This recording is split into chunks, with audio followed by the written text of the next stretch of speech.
Hi mga JHENGAYS! Welcome back to my YouTube channel or welcome to my YouTube channel kung bago ka lang. My name is JHENGAYBRIZUELA. So guys, kung napapansin nyo, medyo nagbago yung ating background dahil nag-DIY room makeover ako. Kung hindi mo pa napapanood, after ng video na to, i-click mo ang aking link sa description box para diretso ka na sa aking room makeover video. So anyway guys, finally, magagawa ko na rin tong aking Vanity Mirror light. This one is from Lazada. Nabili ko siya ng 489 pesos. So, ganito siya sa loob. Ayan. Kapag binuksan mo siya, nandito yung kanyang adhesive tape. Ayan. And then, meron na rin siya ditong instruction kung paano mo siya gagawin. And yung kanyang pen bulb. Ayan. So, guys, ito yung aking vanity mirror. Ayan. Actually, okay na ako sa ganyan. Kaya lang, ang hassle kasi kapag nagbi-makeup ako, kailangan ko pang i-set up tong aking ring light. And kung nagmamadali ako, parang ang hassle masyado. Kaya nag-decide akong bumili netong vanity mirror light. So, tignan natin kung ano yung, paano yung magiging difference niya kapag may ilaw at walang ilaw.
Ating mirror, nadikit ko na siya, and then tatry na natin siyang buksan. So, i-click ko lang tong kanyang button dito, and yan, finally!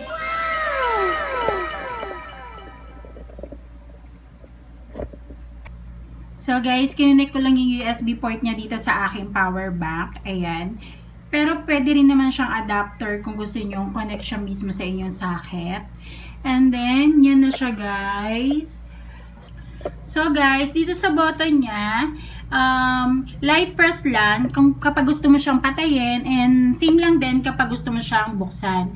And then, sa adjustment naman ng kanyang ilaw, long press lang. Ayan, kung gusto mo nang medyo mahina yung ilaw, kapag super brightness naman, long press lang din. Ayan. So guys, yung mga wires niya, mahaba kasi yan kanina. So, tinago ko lang siya dito sa ilalim ng bulb. Ayan, merong space dyan. Ipapaikot mo lang yan para hindi madumi tignan yung mga wires. Ayan. So, ganyan lang yung magiging itsura niya. Ayan, perfect. May pailaw na si Mayora. So, mas masarap lalong mag-makeup. So that's it guys, ilalagay ko na lang yung link down in description box kung interested din kayong bumili ng ganitong vanity mirror light. So see you on my next one. Don't forget to click the subscribe button and notification bell para sa aking mga future video. See you on my next one!